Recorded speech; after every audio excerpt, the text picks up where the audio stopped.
Was there anyone for you to talk to? Did you call a U.S. President's Secretary of State and say, if you keep militarizing Ukraine with NATO forces, this is going to be we're going to act? Мы постоянно об этом говорили.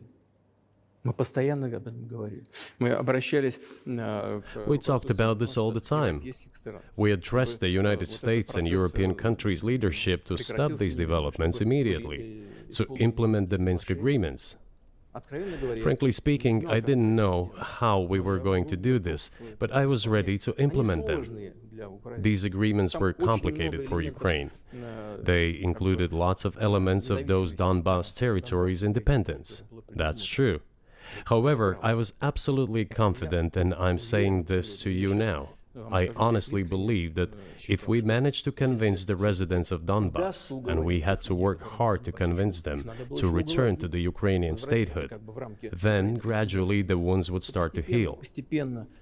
When this part of territory reintegrated itself into common social environment, when the pensions and social benefits were paid again, all the pieces would gradually fall into place. No, nobody wanted that. Everybody wanted to resolve the issue by military force only.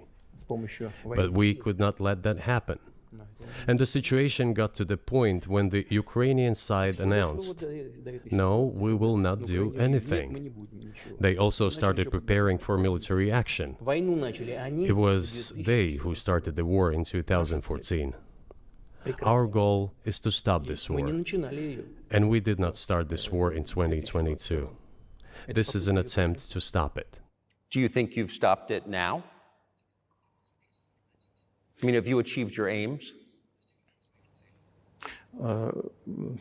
No, we haven't achieved our aims yet, because one of them is denazification.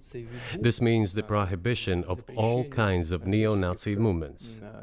This is one of the problems that we discussed during the negotiation process, which ended in Istanbul early this year.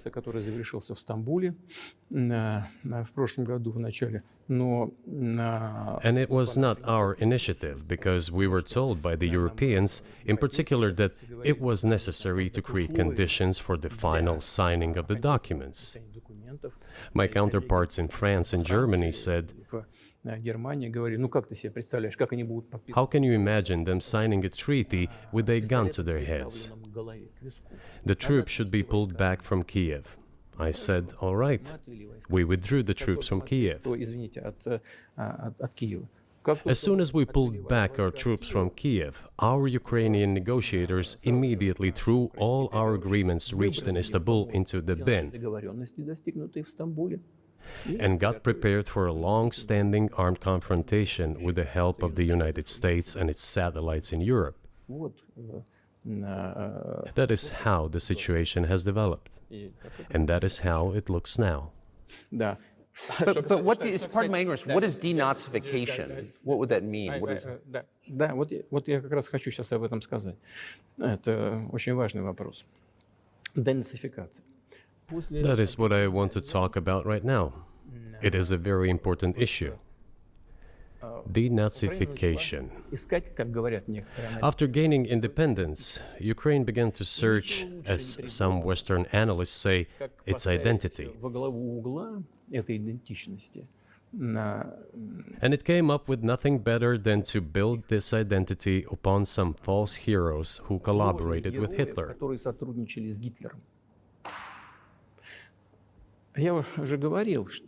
I have already said that in the early 19th century, when the theorists of independence and sovereignty of Ukraine appeared, they assumed that an independent Ukraine should have very good relations with Russia.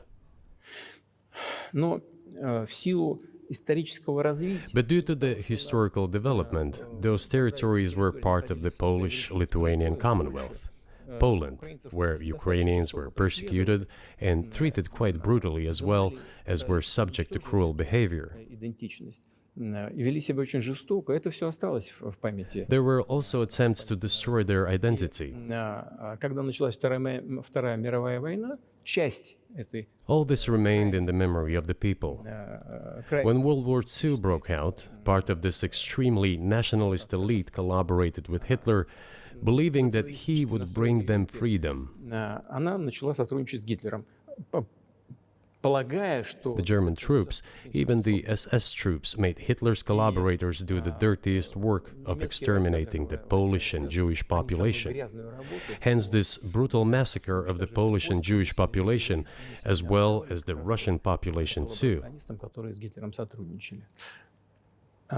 Вот отсюда вот эта жестокая резня. This was led by the persons who are well known, Bandera, Shukevich.